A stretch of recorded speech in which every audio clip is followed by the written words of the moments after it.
Benvinguts. Avui tenim una tarda molt màgica de Mozart. Va néixer el 1756, va morir als 36 anys. Les òperes que van fer no són tràgiques, són divertides. La seva primera obra la va presentar als 11 anys. Ell va estar dins del que és l'època del classicisme, posterior al barroc. Hi ha unes coses molt marcades d'aquest tipus de música que sortint del barroc, que és una època fosca, el classicisme el que fa és que té claretat, té simetria, és senzill, té objectivitat i elegància. Ho gaudirem de la mà de 3 dones increïbles, perquè avui va tot en femení. Tindrem de soprano la Romina Krieger, al piano la Olga Kovikina i presentadora i actriu la Maria Bononkop. Gràcies per venir. Moltes gràcies.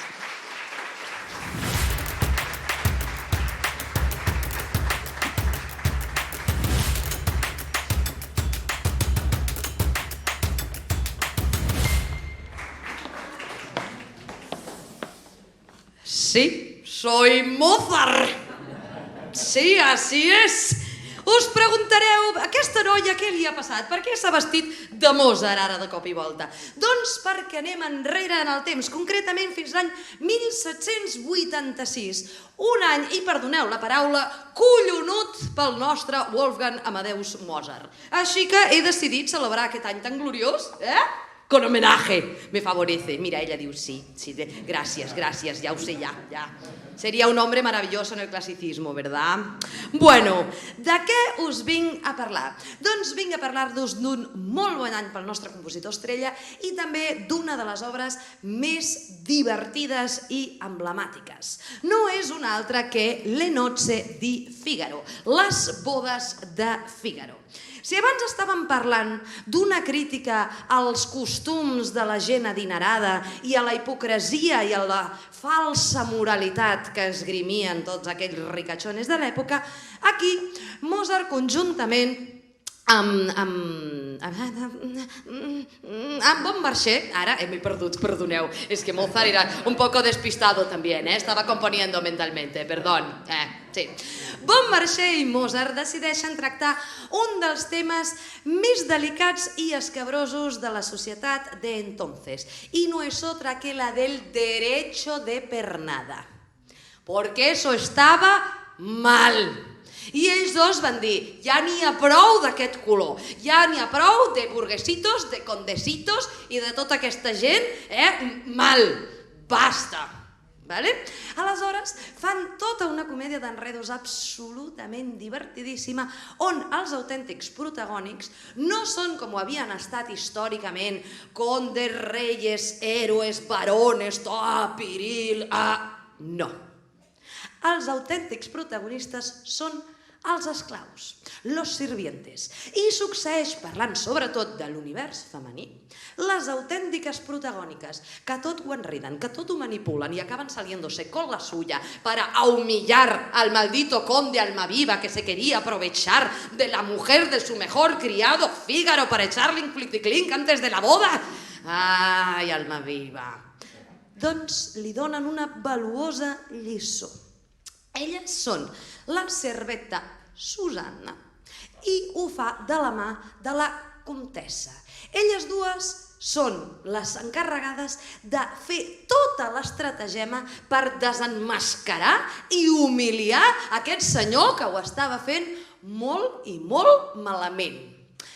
Coneixerem a la meva preferida personalment, a la Susanna, una altra servetta. Veurem 2 facetes molt i molt especials. La primera, parte 1 del plan.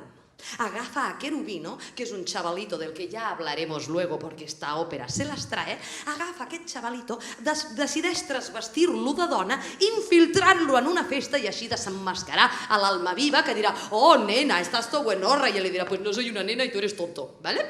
Parte 1 del plan. Bien, també coneixerem a la Susanna més sexy, més eròtica i subtil. I sabeu com? Parte 2 del plan. Decideix ella disfressar-se, posar-se una capa, anar al bosc i posar-li un parany al conde de Almaviva. Y comença a dir-li, ven aquí, cariño, tócame la patita, mira cómo suena el bosque y el agua, tot acaba bé, perquè les estratagemes funcionen.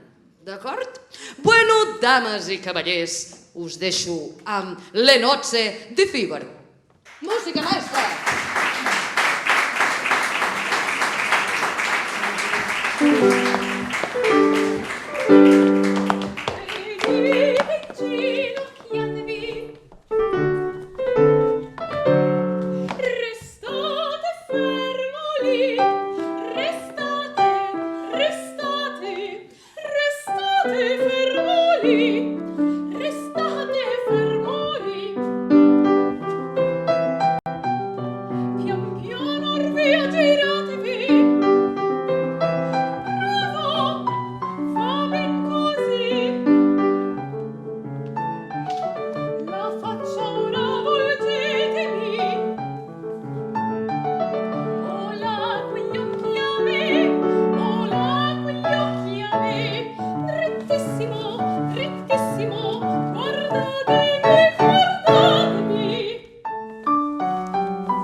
Acabarem amb el meu personatge femení absolutament preferit de totes les òperes de Mozart. Es tracta també d'un dels protagònics del Don Giovanni i és Donna Elvira. Aquesta dona és evidentment enganyada per el maldito Don Giovanni que no se cansa nunca de hacer sus maldades. Però, de nou, en comptes de fer la fleuma, sufro, me han engañado, diu, ¿sabes qué? Me voy a vengar. ¿Y sabes cómo? Avisando a todas las demás. Que dius, muy bien, és sororidad.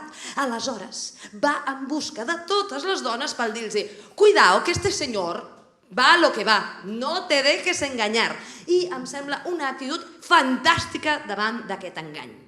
Aquest és un dels personatges més forts, més potents i amb més matisos de totes les òperes de Mozart. I és que aquesta Elvira té un arc dramàtic espectacular. Comença enamorada, després està absolutament despechada, quiere arrancarle el corazón, tirarlo al suelo, darle 1000 patadas, y después diu, no, la venganza no me llevará a ninguna parte, voy a salvar a las demás mujeres, y después diu, ay, me sabe como mal, voy a hacer algo. Don Giovanni, amor, arrepiéntete, voy a salvarte. ¿Qué hace Don Giovanni? ¿Lo saben? No se arrepiente. No se arrepiente, no hace caso de Elvira, que es lo que tendría que haber hecho desde un primer momento. ¿Y qué pasa entonces? Se abren las puertas del infierno y se va a quemarse ahí por mala persona. Así que conozcan a doña Elvira, su rabia, su fuego, su furia. Ahí la tienen.